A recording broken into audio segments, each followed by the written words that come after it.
E aí pessoal, beleza? Nesse tutorial quero mostrar brevemente como que a gente cria um objeto como essa tecla aqui, né, trabalhando aí o formato, trabalhando os ângulos da peça, né, e depois finalizando aí com alguma coisa relacionada à textura, beleza? Bom, primeiro passo, eu vou abrir aqui o Spline e vou criar um novo arquivo de 3D, vindo aqui na aba direita e vou criar um arquivo 3D. Beleza, essa primeira onboarding aqui você pode ignorar. A gente vai remover também esse quadrado aqui, então é só clicar e deletar. Outra coisa, você pode também alterar aqui o fundo, é só não ter nenhum objeto clicável. Na lateral direita, você clica aqui em Cena, BG Color, né? E aí você consegue alterar o fundo. Bom, beleza. Então, a próxima etapa é a gente colocar a forma aqui inicial. Como é que a gente faz isso? Nós vamos ali em cima, nas opções, nós temos aqui cubo, né? Se clicar na setinha, nós temos essas outras opções também, né? Bom, como a gente quer uma tecla e ela é mais quadrada, vamos começar aqui com o cubo. Aqui, com o Shift selecionado e o mouse com o clique ativo, eu vou criar uma forma igual em demais programas de design, né? Eu vou dar um tamanho ele aí para mais ou menos 250 pixels. Se você não quiser fazer o resize assim manualmente, você pode vir aqui na lateral com o objeto selecionado, na lateral em Shape e aí deduzir o tamanho que você quer. Lembrando que aqui, como é 3D, a gente está trabalhando com largura, altura e profundidade também, né? Então a gente tem esses valores aqui. Uma outra coisa é o Alt mais o clique, eu consigo navegar aqui 360 no meu objeto. Para fins de tutorial, e também pode lhe ajudar, eu vou trabalhar aqui embaixo com estas opções, porque elas deixam exatamente o objeto no ângulo de acordo com as luzes, de acordo com a artboard aqui. Né? Nesse caso, eu estou olhando o objeto de frente. Né? E antes da gente continuar, é importante a gente resetar a posição dele aqui, né? Para que fique 100% no meio aqui da nossa artboard. Com o botão direito, com o objeto selecionado, é claro, nós vamos vir aqui embaixo e nós vamos colocar aqui, ó, Reset Position. Feito isso, o Spline vai colocar o nosso objeto 100% centralizado, né, na artboard, digamos assim. Né? Beleza. O próximo passo é a gente remover essas bordas aqui arredondadas que ele cria, porque isso aqui vai atrapalhar a gente para fazer a nossa customização do cubo. Beleza? Então como é que a gente faz isso? Com o objeto selecionado, a gente vai aqui em Shape, que ele vai nos trazer os detalhes desse objeto. A gente zera os corners e também esse corner side aqui também.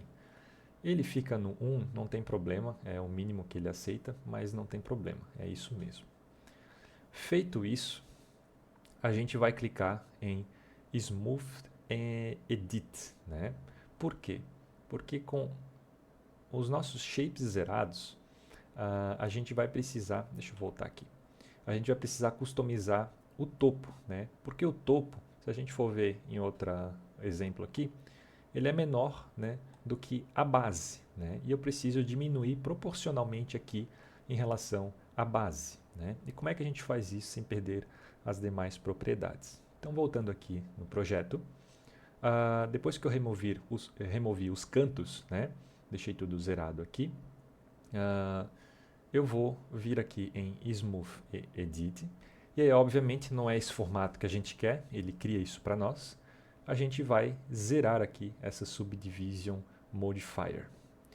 Com isso zerado, aí sim ele habilita para nós aqui a seleção dessas superfícies, né? Aí nós clicamos aqui e com isso clicável, com o topo aqui clicável, que é o que eu quero diminuir, eu vou apertar Shift, né? e vou diminuir aqui proporcionalmente. Deixa eu voltar aqui. Com o Shift selecionado, eu clico nessa bolinha aqui e aí eu vou diminuir proporcionalmente, beleza? Claro, eu posso diminuir e posso aumentar, né? Então, eu só quero diminuir para que fique condizente com o meu objeto, né? Feito isso, eu tenho aqui então a minha superfície menor que a minha base de maneira proporcional, beleza? Até aqui, inclusive, eu posso aproveitar já e diminuir o meu topo, né? Deixa eu voltar aqui. Com o Shift clicado, né, pressionado, a gente vai agora clicar nessa seta no topo e eu vou diminuir proporcionalmente a minha base. Mais ou menos aqui. Eu acho que já está bom. Acho que já condiz aí com uma tecla de teclado. Feito isso, o próximo passo é a gente transformar esses cantos aqui em curvas, né, para que fique proporcionalmente interessante. Então, eu vou desclicar aqui. Ainda assim, eu estou aqui no meu Subdivision Modifier e eu vou colocar aqui o nível 3, talvez. Feito isso, ele vai criar esse ovo, né, esse círculo aqui. E como é que a gente transforma agora no formato da tecla? Agora sim, ainda com o Subdivision Modifier selecionado ali, a gente vai vir aqui e vai adicionar agora as grades, né, as malhas, digamos assim. E aí, com o objeto selecionado, nós vamos aqui em cima, Loop Cut, e nós vamos adicionar aqui uma malha. Eu vou clicar na malha central, para ele criar isso para mim. E aí, para eu não perder a minha visão, eu vou resetar aqui a visualização, que daí fica melhor aqui para eu enxergar. Com a malha ainda assim selecionada e esse clique novo que eu fiz, eu vou vir aqui e vou selecionar Add Slide. Ele vai habilitar para mim esse balãozinho aqui, ou seja, eu vou pegar com o Shift selecionado, eu vou arrastar ele lá para baixo e ele vai criar essa outra camada. Ainda assim, não é a tecla, então eu vou precisar criar mais uma aqui para colocar lá para cima agora. Então, de novo, eu vou lá em Loop Cut, eu vou, a partir do centro, criar aqui, vou selecionar de novo Add Slide e aí eu vou subir aqui novamente. Então, subindo aqui, eu vou até o topo, mais ou menos aqui assim. Beleza, clico fora e eu já tenho aqui mais ou menos a tecla, né? Só que ela está redonda. Como é que eu faço ela quadrada? Então, a gente vai criar mais algumas malhas. Nesse caso, eu vou selecionar aqui o verde, para ele me dar a visão 100% do topo. Eu vou clicar aqui em Loop Cut e, a partir do centro, eu vou criar uma camada. Depois, eu vou criar uma camada na lateral e uma outra na outra lateral. Vamos lá. Ele é um pouco sensível aqui, às vezes não dá para clicar totalmente. Com isso selecionado, a gente já tem aí uma visão, beleza? Eu acredito que eu preciso criar mais algumas camadas aqui, para deixar um pouco mais quadrado o topo. Então, eu vou criar uma central e uma na lateral aqui e essa outra aqui também. Pronto, agora já ficou com mais cara de tecla, né? Tá vendo que a gente criou, então, camadas, né? Porém, a minha camada está reta, né? Se eu for ver o outro exemplo, ele tem essa curvatura aqui, né? E como é que eu faço isso daqui de uma maneira proporcional?